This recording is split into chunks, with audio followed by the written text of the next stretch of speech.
We are now on the Greek Lottery website. The first thing that we will do is we will scroll down to go to begin entry. And then we'll type in the authentication code. It will be generated every time you come to the website. And then we'll start with the last name / family name or your surname. And then I'll fill for my first name. I don't have a middle name. If you don't have a middle name, you tick the box there.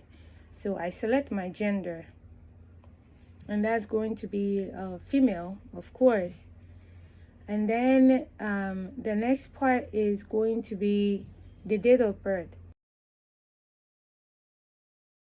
Remember that you're going to type in numbers. So remember you're typing in numbers. So this one means that January 2nd, 1989. Of course, I'm making up these numbers. And then I'll select my country of birth, and I type in my city of birth. Those of you who have questions about that one is just the city. And then my eligibility, which is the question number 6, because I am claiming eligibility from Ghana, it will just be yes there. All right, so now I'm going to look for my photograph, my passport photo for the DV lottery. Right, the next point is the mailing address. So I'll use my PO box address. If you want to use your house address, that is fine, but this is what I'm choosing to do. Neither one is more accurate than the other. Just put an address. Okay, so my PO box 123 Kumasi, Ashanti region, and then no postal or zip code in Ghana. And then I will select my country. Of course, the address is for Ghana, so I choose Ghana. All right, now the next part is in what country do you live in right now? What country? I live in Ghana at the moment, so I'll put in Ghana. And then when I get to my phone number, I'm going to start with the country calling code. So it's 233, and then I add my phone number up there, and that should be the complete phone number. And then I type in my email address. Guys, make sure that you type it in, don't copy and paste, because if you made a mistake, then you'll be creating more mistakes, right? So I selected my highest education level that I have achieved as of today. At the moment, I have just a bachelor's degree, and I am unmarried. I've never been married.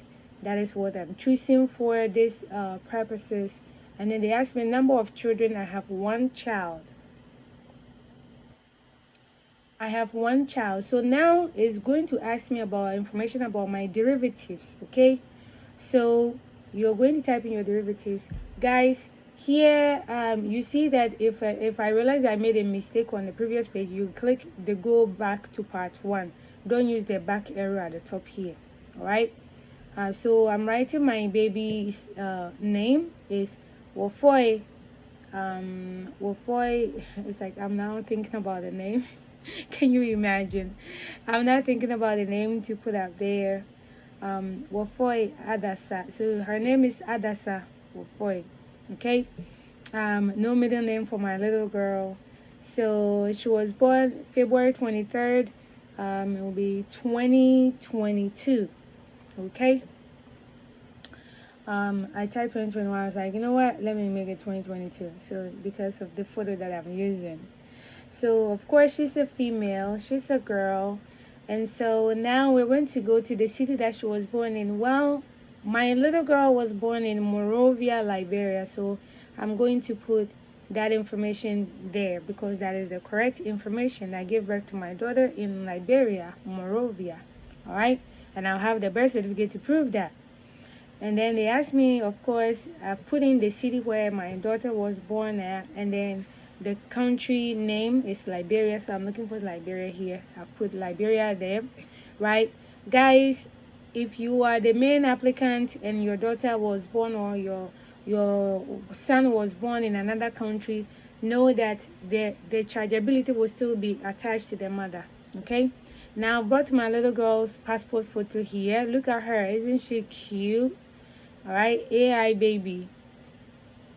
Ooh, they say we have a problem. At least one data validation error has occurred. So now I'm scrolling down to look for where the problem is. It said, okay, your photo must be a square picture between 600 by 600 pixels and 1200 by 1200 pixels. So it looks like I didn't bring the correct photo. So fix the photo and I'm bringing it back.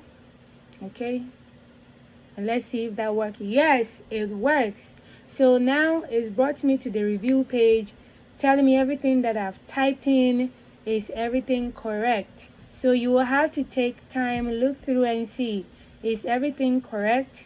If everything is correct, then now you will click on the green button that is submit, and then it will tell you, and if it goes through, it will give you your confirmation page and say that submission success, and give you a confirmation page, and then your confirmation number will be 2025, and then whether some numbers and alphabets about give that information to you, and then you will print it.